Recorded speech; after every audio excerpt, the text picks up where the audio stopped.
Treasure Island by Robert Louis Stevenson. Chapter 15. The Man of the Island. From the side of the hill, which was here steep and stony, a spout of gravel was dislodged, and fell rattling and bounding through the trees. My eyes turned instinctively in that direction, and I saw a figure leap with great rapidity behind the trunk of a pine.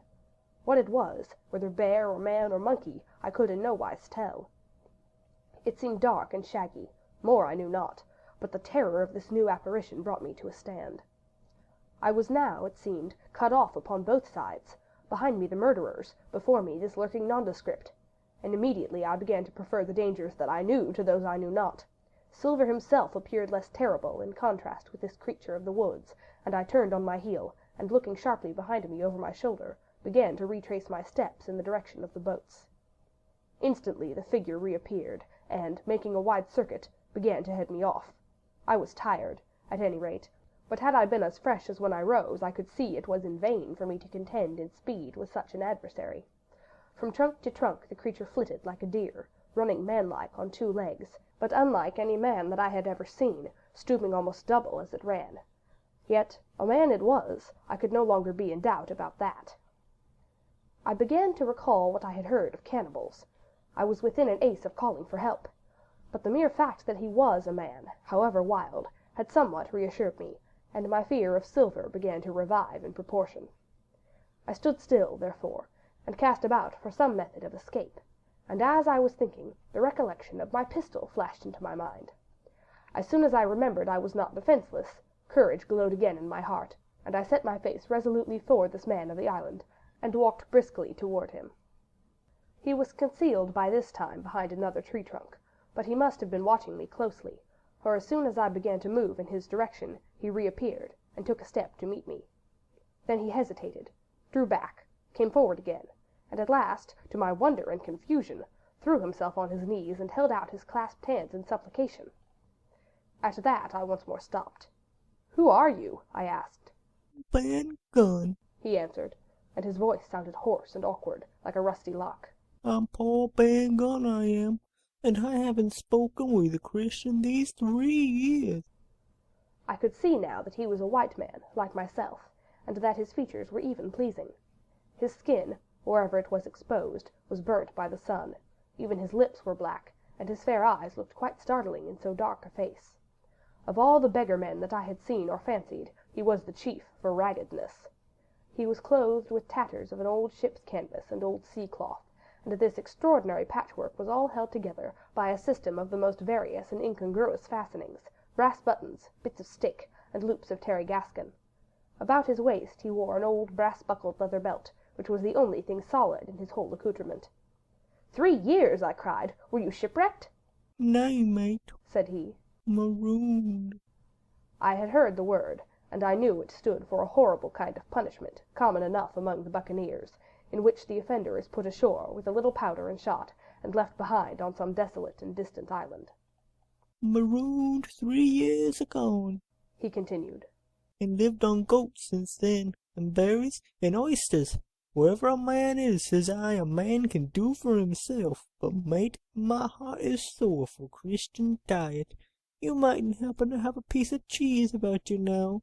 No, for many's the long night I've dreamed of cheese, toasted mostly, and woke up again, and here I were." "If ever I can get aboard again," said I, "you shall have cheese by the stone." All this time he had been feeling the stuff of my jacket, smoothing my hands, looking at my boots, and generally, in the intervals of his speech, showing a childish pleasure in the presence of a fellow creature. But at my last words he perked up into a kind of startled slyness. "If you ever can get aboard again, says you," he repeated. "Why now, who's to hinder you?" "Not you, I know," was my reply. "And right you was," he cried. "Now you, what do you call yourself, mate?" "Jim," I told him. "Jim, Jim," says he, quite pleased apparently.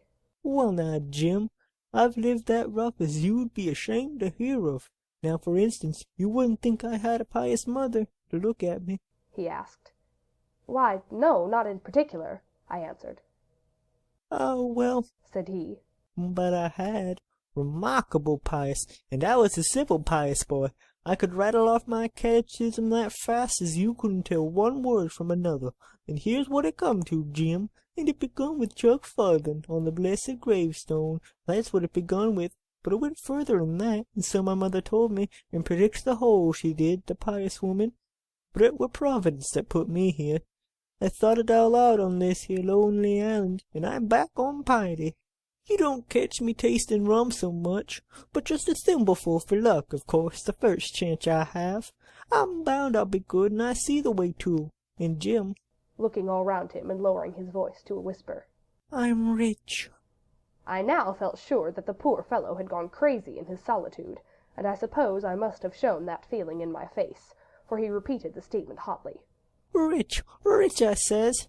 And I'll tell you what, I'll make a man of you, Jim. Ah, Jim, you'll bless your stars, you will. You was the first that found me." And at this there came suddenly a lowering shadow over his face, and he tightened his grasp upon my hand, and raised a forefinger threateningly before my eyes. "Now, Jim, you tell me true. That ain't Flint's ship?" he asked. At this I had a happy inspiration. I began to believe that I had found an ally, and I answered him at once. "It's not Flint's ship, and Flint is dead, but I'll tell you true, as you ask me, there are some of Flint's hands aboard, worse luck for the rest of us." "Not a man with one leg?" he gasped. "Silver?" I asked. "Ah, Silver," says he. "that were his name." "He's the cook and the ringleader, too." He was still holding me by the wrist, and at that he gave it quite a wring. "If you was sent by Long John," he said, "I'm as good as pork, and I know it. But where was you, do you suppose?" I had made up my mind in a moment, and by way of answer told him the whole story of our voyage, and the predicament in which we found ourselves. He heard me with the keenest interest, and when I had done he patted me on the head. "You're a good lad, Jim," he said, "and you're all in a clove hitch, ain't you? Well, you just put your trust in Ben Gunn. Ben Gunn's the man to do it. Would you think it likely now that your squire would prove a liberal-minded one in case of help, him being in a clove hitch, as you remark?" I told him the squire was the most liberal of men. "Ah, but you see," returned Ben Gunn, "I didn't mean give me a gate to keep and a suit of livery clothes and such. That's not my mark, Jim. What I mean is, would he be likely to come down to the tune of, say, 1,000 pounds of money that's as good as a man's own already?" "I am sure he would," said I. As it was, all hands were to share. "And a passage home?" he added, with a look of great shrewdness. "Why," I cried, "the squire's a gentleman, and besides, if we got rid of the others, we should want you to help work the vessel home." "Ah," said he, "so you would." and he seemed very much relieved. "Now I'll tell you what," he went on. "So much I'll tell you, and no more. I was on Flint's ship when he buried the treasure, he and 6 along, 6 strong seamen.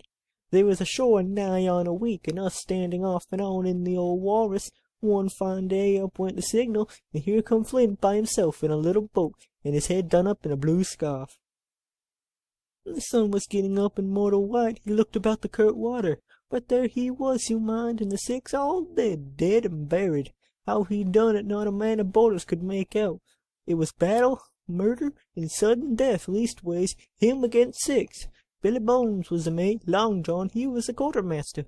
And they asked him where the treasure was. "Ah," says he, "you can go ashore if you like, and stay," he says, "but as for the ship, she'll beat up for more, by thunder." That's what he said. Well, I was in another ship 3 years back, and we sighted this island. "Boys," said I, "here is Flint's treasure. Let's land and find it." The captain was displeased at that, but my messmates were all of a mind and landed. 12 days they looked for it. Every day they had the worst word from me, until one fine morning all hands went aboard. "As for you, Benjamin Gunn," says they, "here's a musket," they says, "and a spade and a pickaxe. You can stay here and find Flint's money for yourself," they says. Well, Jim, 3 years have I been here, and not a bite of Christian diet from that day to this. But now, you look here, look at me. Do I look like a man before the mast? "No," says you, "nor I weren't neither," I says. And with that he winked and pinched me hard. "Just you mention them words to your squire, Jim," he went on, Nor he weren't neither. That's the words. 3 years he were the man of this island, light and dark, fair and rain, and sometimes he would maybe think upon a prayer, says you, and sometimes he would maybe think of his old mother, so be as she's alive, you'll say. But the most part of Gillen's time, this is what you'll say, the most part of his time was took up with another matter, and then you give him a nip, like I do. And he pinched me again in the most confidential manner. Then, he continued, then you'll up and you'll say this, Gun is a good man, you'll say, and he puts a precious sight more confidence, a precious sight, mind that, in a gentleman born than in these gentlemen of fortune, having been one himself. Well, I said, I don't understand one word that you've been saying, but that's neither here nor there, for how am I to get on board? Ah, said he. That's the hitch for sure. Well, there's my boat that I made with my 2 hands. I keep her under the White Rock. If the worst come to worst, we might try that after dark. Hi, he broke out. What's that? For just then, although the sun had still an hour to run, all the echoes of the island awoke and bellowed by the thunder of a cannon. They have begun to fight, I cried. Follow me.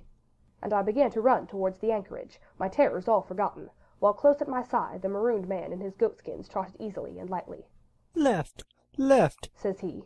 Keep to your left hand, mate Jim, under the trees with you. There's where I killed my first goat. They don't come down here now. They're all mast-headed on them mountains for the fear of being gun. Ah, and there's the cemetery. Cemetery, he must have meant. You see the mounds? I come here and prayed, nows and thens, when I thought maybe a Sunday would be about due. It warn't quite a chapel, but it seemed more solemn-like, and then, says you, being gun was short-handed, no chapeling, nor so much as a Bible and a flag, you says. So he kept talking as I ran, neither expecting nor receiving any answer. The cannon shot was followed after a considerable interval by a volley of small arms. Another pause, and then, not a quarter of a mile in front of me, I beheld the Union Jack flutter in the air above a wood. End of chapter 15.